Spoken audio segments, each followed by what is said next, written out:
Falo da Delegacia de Polícia, onde o Dr. Fábio Freire daqui a pouco vai conceder uma entrevista coletiva a respeito de uma mulher que foi presa por ter matado e esquartejado o marido.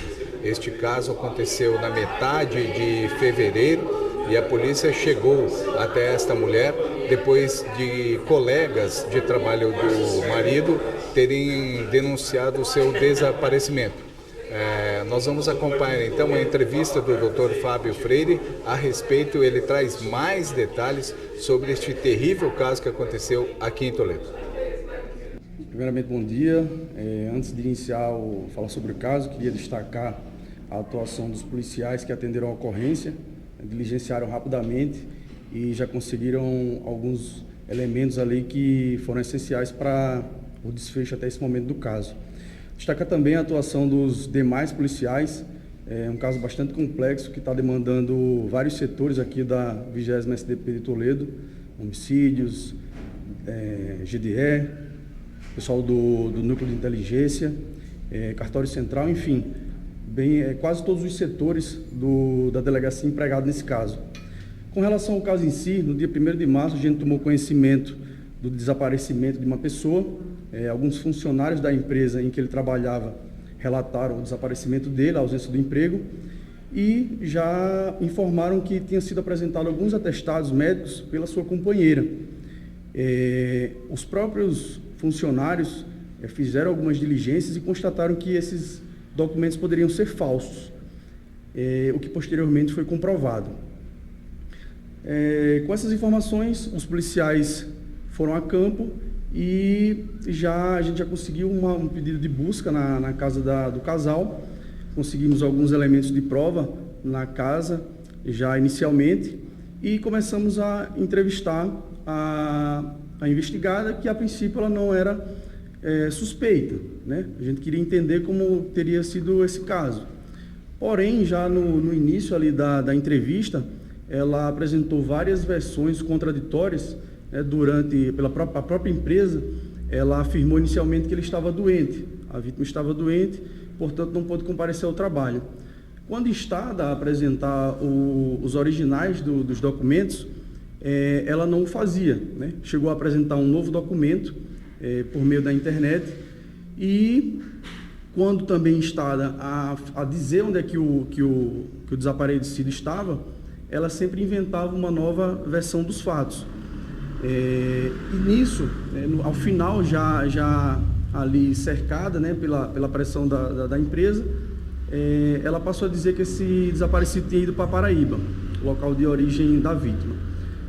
Porém, a família da vítima já estava entrando em contato com a empresa e trocando informações. O pessoal também já estava desconfiado, porque ele não tinha ido a Paraíba e também, apesar de se comunicar com a família, havia um padrão de conversa diferente, né? Ele sempre conversava por meio de videochamadas e a família queria vê-lo, porém, ele sempre inventava uma desculpa, ou ela, dizendo que ele estava acamado, não podia falar, ou ela estava muito ocupada e não poderia fazer a videochamada. E, diante dessas informações, a família também começou a achar estranho isso. Durante as primeiras entrevistas, né, ela com essas mudanças de versões sobre os fatos, ela chegou a dizer que ele tinha desaparecido com uma pessoa, tinha ido embora com uma mulher e, portanto, eles tinham brigado e ela teria pedido para ele sair de casa. Com essas informações, ela não conseguiu justificar os atestados. A gente começou a questionar ela por que, já que ele teria saído de casa, por que ela apresentou alguns atestados.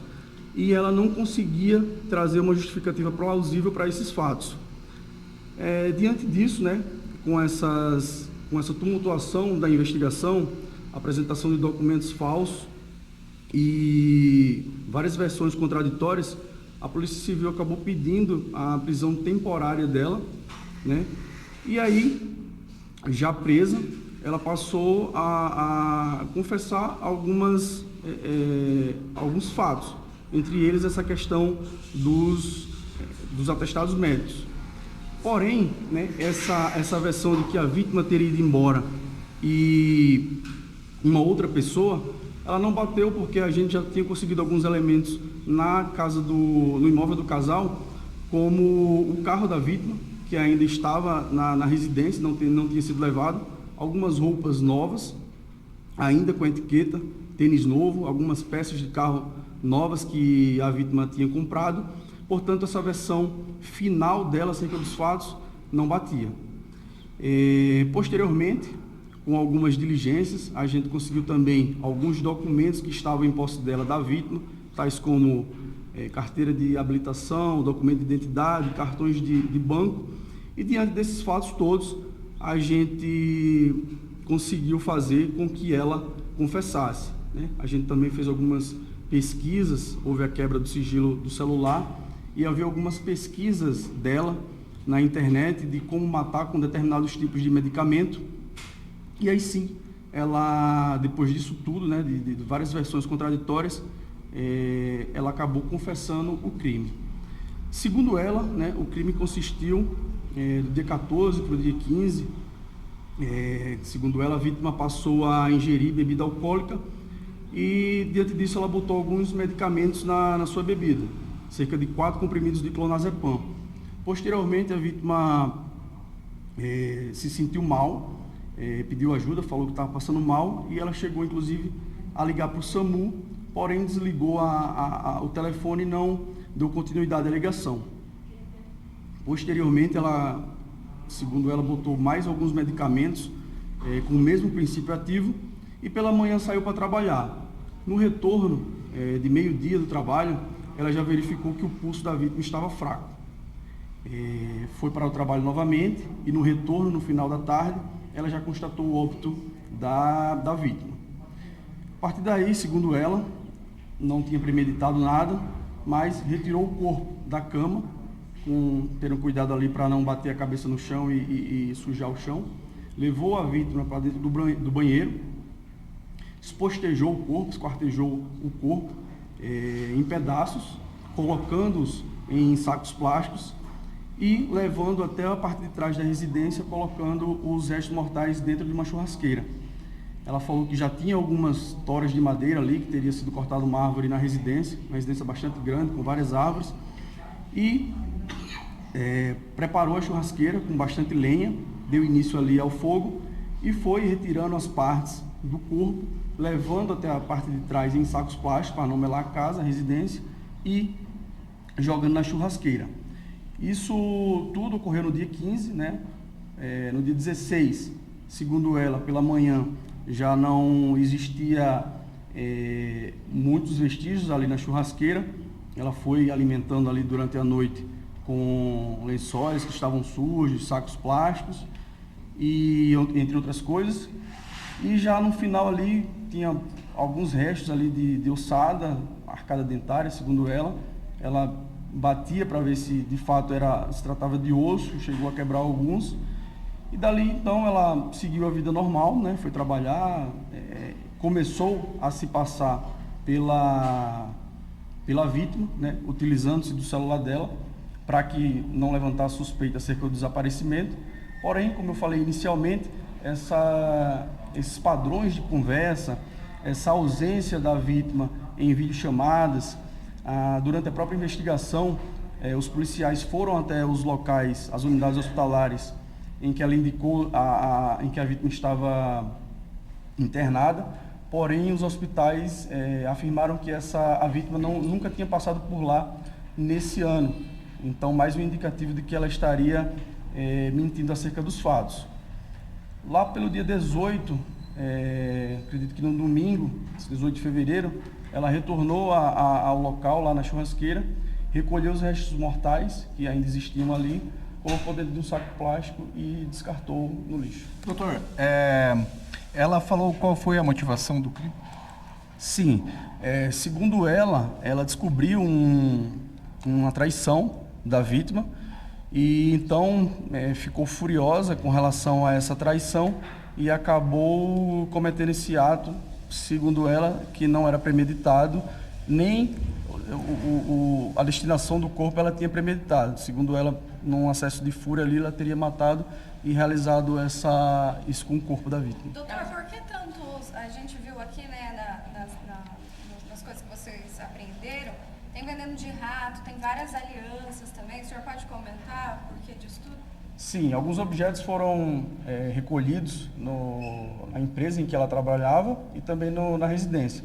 Com relação às alianças, ela alegou que seria para o próprio marido, que ele pedia para trocar as alianças, mas nenhuma dava nele. Ela comprava e não serviam nele.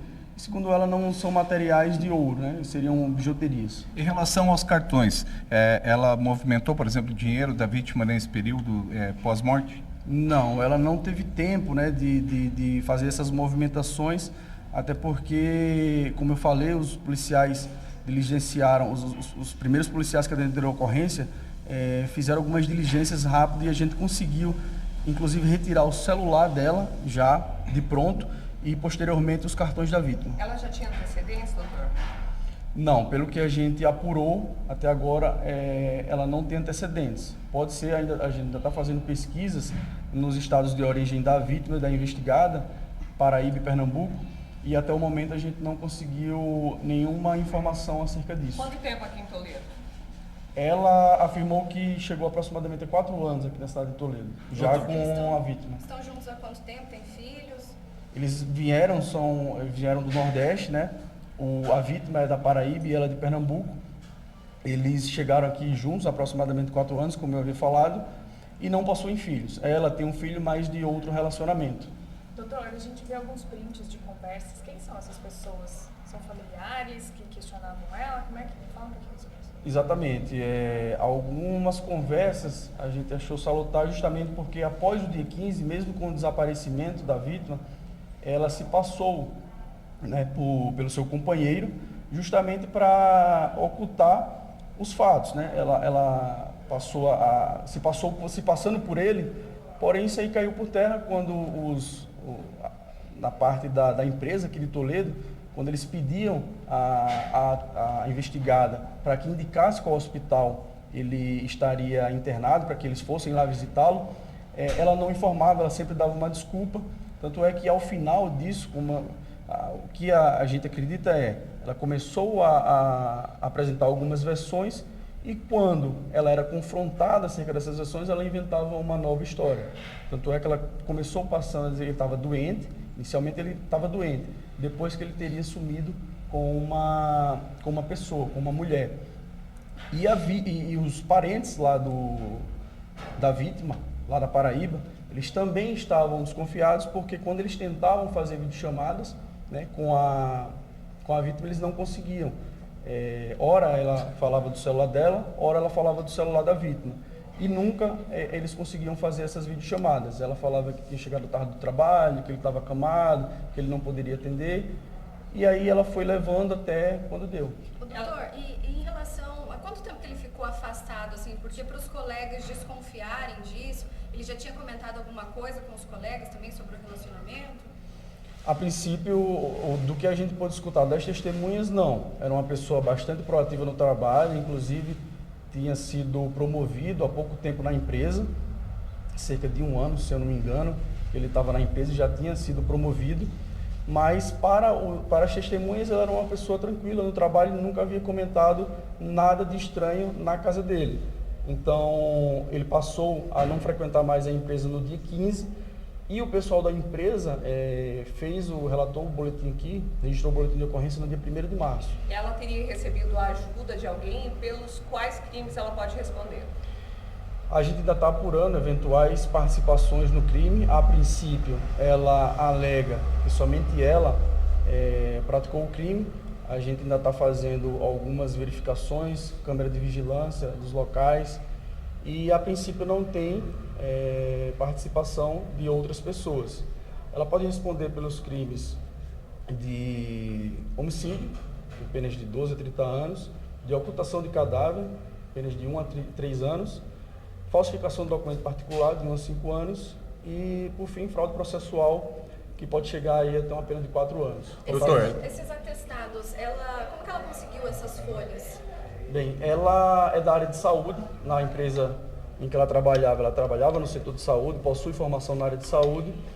Inclusive, quando perguntada sobre uma possível participação de outras pessoas, ela falou que cometeu o crime sozinha porque tem conhecimento na área de anatomia.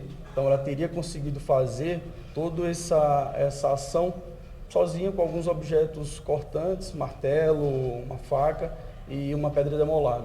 Em relação aos vizinhos, técnica de enfermagem. Em relação aos vizinhos, ninguém percebeu nada? Vocês já ouviram os vizinhos? Sim, a gente procurou na vizinhança algumas informações.